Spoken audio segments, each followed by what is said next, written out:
Hello kakots!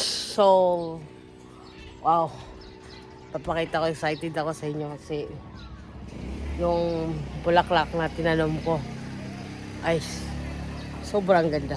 Oh, oh yan, wow, grabe. So, hindi talaga tayo no? Pag yung bulaklak natin mamumulaklak. Tsaka may mangga din ako tinanom mo. Mamumulak na ito. Ito naman yung ko. Yung tambis, no? Yung kung sa amin ay tambis, no? Makupa yung sa kaya sa Tagalog tawag, no? So, dito sa rooftop, dito po ako napawawala lang ito yung wow, success. Ito yung ko, ito dang para bang siya, parang paggabi wala po siyang walang mainit, may energy, no? Marami. So parang ganoon lang yan sa buhay natin. Pag tayo walang ginagawa. Ito yung namunga na. Wow, makakain na ako ng bunga ko. Ito yung prutas na to. No? Tambis sa amin to. Sarap.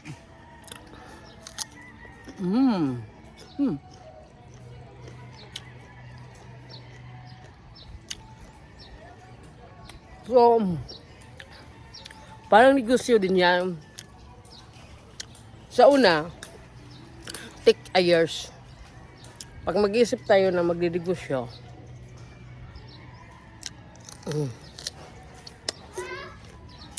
kailangan long term yung mindset natin.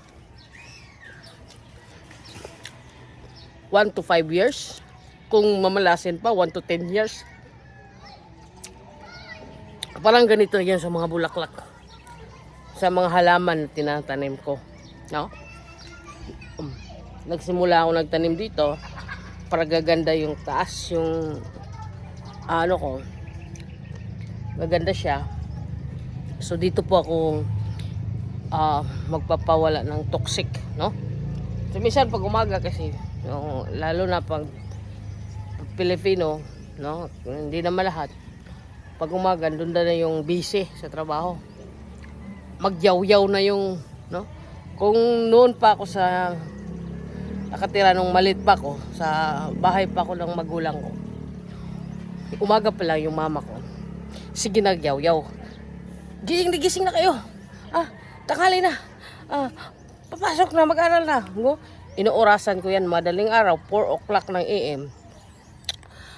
Natapos na yung magsalita na 8:30. Alas 8, 8:30. Sabi namin, pag 4 o'clock na, madaling araw, umaandar ng alarm. Kasi pagisingin kami, kasi magpapasok na. Pero alam mo yung kabataan tayo. Hindi tayo ay hindi tayo nagigising agad. Hindi natin yung ginawa kasi tinatamad tayong magising. So, yung nanay natin, yaw yung mama natin, no? Kasi yung papa natin magalis na lang kasi bunga ng mama natin sobra talaga pag babae.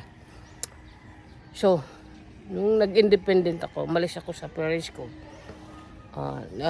Tumayo po ako, bumili po ako sa sariling bahay.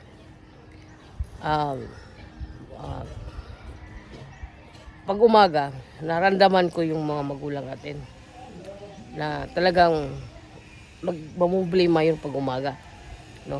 So ang ginawa ko pag umaga, para po walang toxic, hindi po papasok yung dating natin, yung napanagdaanan natin sa magulang natin, yung mga gano'n na sistema. Umaga pa lang ay nagtatanim na ako ng bulaklak, no? Bubuhos ako ng bulaklak, i-turn to positive.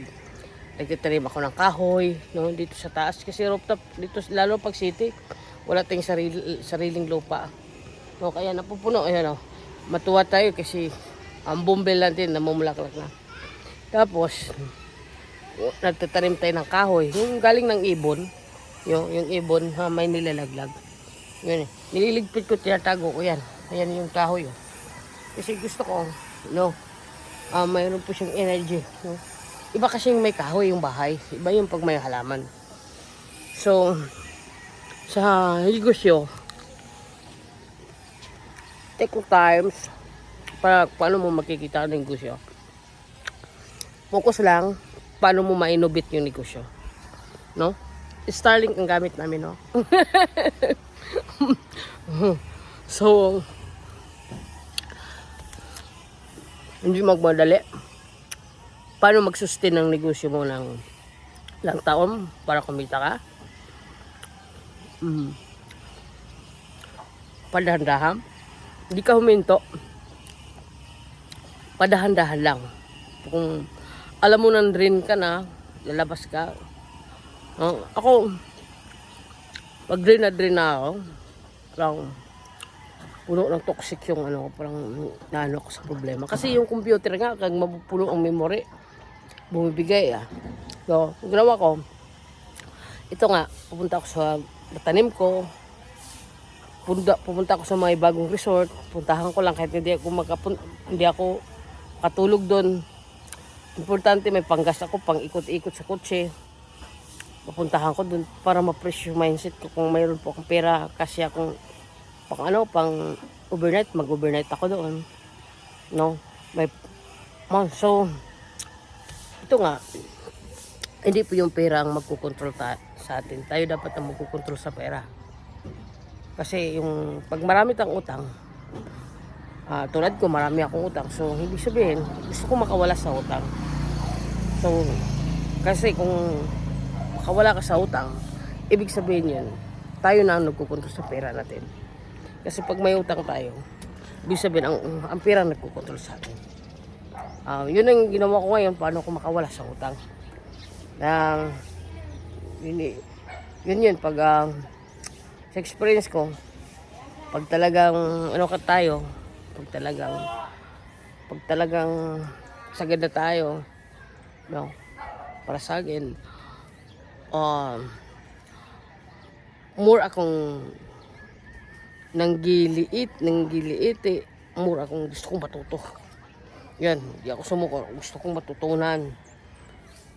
Yan, so, kung pansin mo, ito yung nandito ko ngayon sa pagbabasa ng box, no? Kapal to. Yan, Successful Manager Handbook, no? Yan. Marami na ring nangyari dito sa box na to. Natutuwa ko kahit tuwing binabasa ko ay pinagdaanan ko na.